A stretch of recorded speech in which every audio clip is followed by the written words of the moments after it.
Hello, this is Mike Van Meter. Welcome to the Recovery is Possible podcast. I want to thank you for joining me, and you can reach us at our Facebook site, which is also called Recovery is Possible, or our website, which is VanMeterWellnessSolutions.com. And this podcast exists to educate the public about addiction, remove the stigma associated with addiction, and offer help and support to those suffering from addiction. And today we're going to be talking about getting back to basics. And we are now, today's August 27th of 2020, and the church that hosts my home group of my 12-step meeting that I go to on a regular basis, on a weekly basis, has allowed us to meet in person here recently, and this started a few weeks ago, and we are just eternally grateful for that because, boy, has it just been very difficult to be in recovery and not be able to have face-to-face meetings. And as far as I know, ever since the inception of 12-step meetings back in the late 1930s, this is the first time that meetings have not been allowed to meet in person. And it's really had a very devastating effect on the recovery community. And, it's going to be interesting, I think, down the road to see somebody do some sort of a PhD study or study of some sort to see what kind of long-term damage all of these shutdowns have had on people in recovery. It has not been good. And I want to talk about that a little bit in more detail in the future, but it's just nice to be back. It's nice to not have to be attending meetings via Zoom or telephone, and just meeting, because that's part of recovery, isn't it? Part of recovery is the fellowship that we have with one another and the support that we have for one another. Now, there are a few people that still don't want to attend the meetings in person, so what we've been doing is Zooming in on the meeting and then having a big speaker. And those that wish to attend in person, you have that pre-meeting, of course, then the meeting and the meeting after the meeting. And those that are at risk, those that are fearful or have some sort of an underlying condition that makes it unsafe for them to be there in person, they just Zoom in. And that's fine, and it really has helped. So this week we had a discussion about sponsorship and having somebody that has been in recovery for a while, helping you if you are new in recovery and walking you through the process of recovery.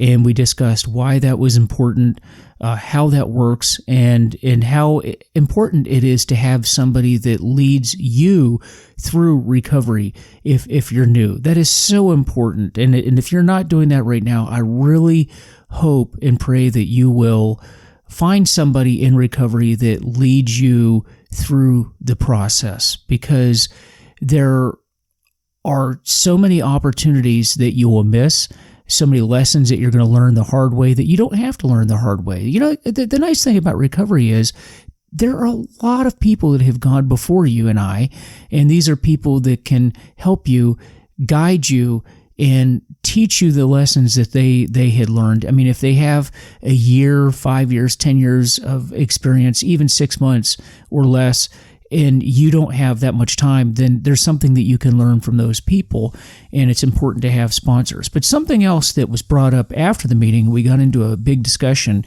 and that's what I wanted to discuss here tonight, is this idea of getting back to basics.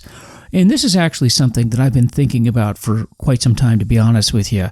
I have noticed at meetings that I've attended over the last several years that there is really a tendency to have every meeting become sort of a speaker's meeting, if you will, meaning, people talk about their stories, and oftentimes that's just kind of a recap of their drinking or their drugging, and really talking about how bad their life was. Now, I want to caveat this with, it is important to understand how bad your life was in your use, in your drinking, in your drugging. That's very, very important to understand that. But more important than that is to know how people got well. And remember, in recovery, we live in the solution. We do not live in the problem. And this is just Mike's observation, just my own personal observation, that I'm going to a lot of meetings and I'm hearing a lot of talk about the problem. Now, if you're listening to my voice, you know what the problem is. We have no we have no issue with what the problem is. I think every single person knows how they've gotten to this point. Or if you're listening to my voice and the reason you're listening to this program is because you want to get advice or some help for someone that you love or someone that you work with or somebody that you're related to, you're looking for some sort of a solution. But that's what you need, is the solution. We absolutely know what the problem is, and we need to hear that. I don't need to go to meetings to listen to how much people drank or they drug. I understand that. I understand that's why they're in the meeting. But we need to get back to discussing the purpose of a recovery group, whatever group that is that you choose to attend, and hopefully you're in those meetings to learn how to get well and how not to drink and drug. I know in the early days of my recovery and also in treatment, there was always talk about the different programs that are out there. Relapse prevention. How do you maintain wellness? How do you meditate? How do you stay centered? How do you not dwell on regrets? How do you not dwell on resentments?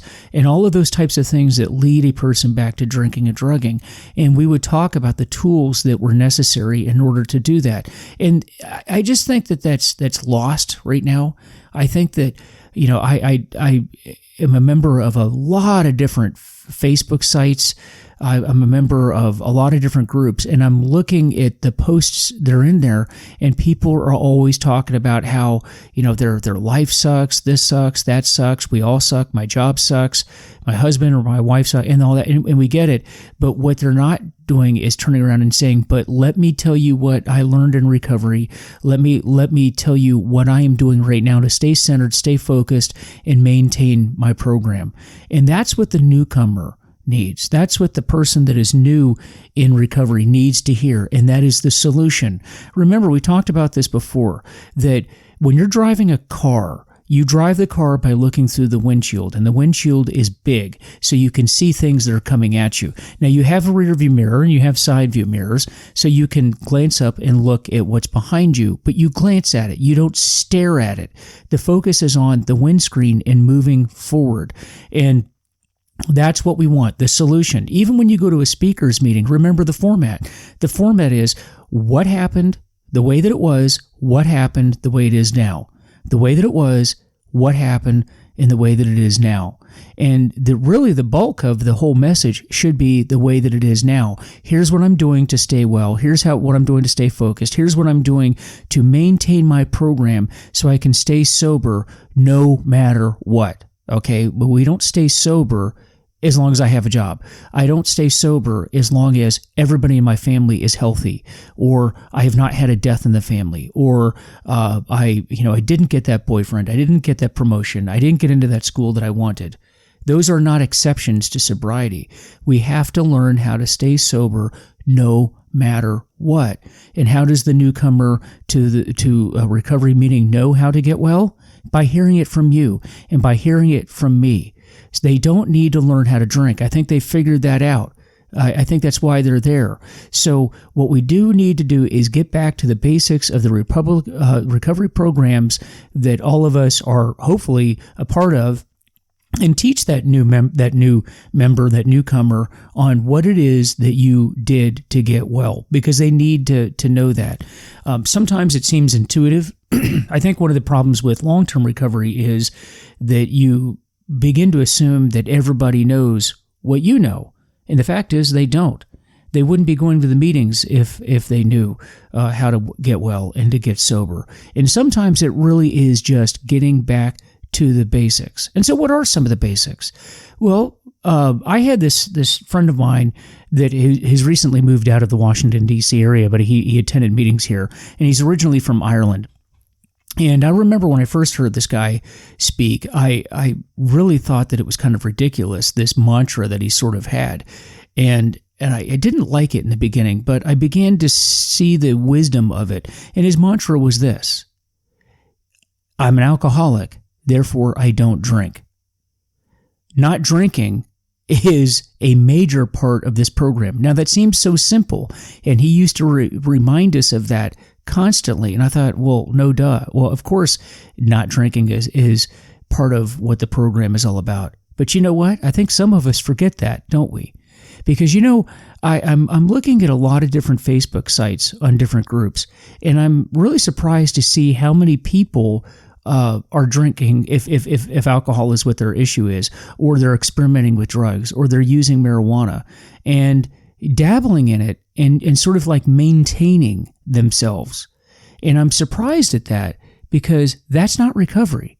That is not recovery. Now, I know there's this big movement out there on harm reduction, meaning that, reducing our use is better. And I get that. I get that on an intellectual level that, of course, if you are using a certain amount of drugs and it's destroying your life, reducing that amount is helpful. I get it. But that's also not sobriety. And that also, I do not believe, should be the goal. The goal should be complete and total abstinence. And now why do I say that? Because if you got to the point in your life where your alcohol or your drug use led you to a recovery program to begin with, then your life was pretty bad. And you know that, and I know that. And frankly, everybody around you knows that. Your employer, your family, your boyfriend, your girlfriend, your partner, whatever your situation is, they know that it was bad. In fact, chances are you didn't even go to a program on your own accord. They probably nudged you or pushed you into that particular program. And that means that your life was pretty bad. And if you're at that point, you really need to abstain from drugs and alcohol, because drugs and alcohol were not adding anything to your life. Absolutely nothing positive to your life. I can tell you that was certainly true in my case. And the way that my life had gotten, I proved that I had absolutely no business whatsoever drinking at a certain point. And we do know that if you have the disease of addiction, it is progressive and it is fatal. It gets worse over a period of time. It never gets better, and there are no exceptions to that. Now, if you could have safely drank or drugged prior to that point, then you would have continued doing that, and you wouldn't have needed to go into some sort of a program or be part of a recovery group in order to wean off of that. So I'm really concerned about this whole movement of being able to reduce and get into that realm of harm reduction. I know that that's a big, and I know that me saying this right now is upsetting a lot of people and can be controversial. And if you want to go on to my website or onto the Facebook site and have a discussion with me about it, or reach out to me, one-on-one, I'd love to have that discussion with you, because I really want to talk to you about your opinion if you are one of those that believes that harm reduction is the way to go. And anyway, we will have a discussion about that if you would like. But I really, really caution you that if you're listening to my voice and you are attempting to get sober, or you are in a program, or you're in treatment, you're going to treatment, whatever your situation may be very, very careful with harm reduction, and be very careful and be very leery of people that push you in that direction, because I know that there are a lot of people that are buying into that, and that is very, very dangerous. And you got to remember something. I had an addiction specialist say to me once. He said this. He said, "Mike, you need to understand, you have a very serious and deadly disease." He said, "Mike, do you understand that? You have a very serious and deadly disease. This disease will kill you. Do you understand that?" And it wasn't until I understood that simple message that I began to get well. And tonight, that's going to be my parting thought with you right now, is that, do you understand that you have a very serious disease and that this disease will kill you? And that is something that you need to really think about when you start thinking about harm reduction and whether that is a good way to go. So back to basics. Not drinking, not drugging is a central part of the program. Study the material, get as much information as you can from every source that you can regarding recovery, and really just educate yourself, particularly if you are in that first year of recovery. Really, that first year of recovery needs to be you healing your body, healing your mind, and learning as much as you can during that first year. So that was just my thought for tonight. And, I want to, thank a lot of the folks from Europe. I'm starting to see that we have a lot of followers from Europe right now, particularly some people in Scotland. There's a group over there called Recovery Dundee that I've been in touch with, checking out some of the great work that they're doing over there in Scotland, and had a great conversation with a woman named Sharon Brand, who's doing phenomenal work over there with the people in Dundee and in helping that community out over there. And it's just great to see that work, and great to chat with Sharon. And, what a blessing to that community Sharon has been, and really look forward to solidifying our relationship and helping out in any way that we can from over here in the United States. So with that, as I always like to say, I don't represent any group. I do not represent anyone other than myself. My only purpose in giving this information is to share with you what I've done, because it has helped me and might help you too as well. So if I've said something that does not apply to you or you don't agree with, then just discard it. Just disregard it.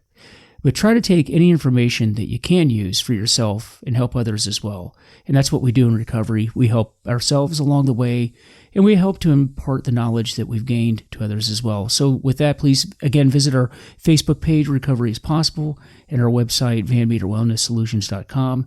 Let me know how I'm doing, and let me know if there's any topic that you're interested in hearing about. I'd love to hear from you, and take care, and I will see you guys next time. I'm out. Bye.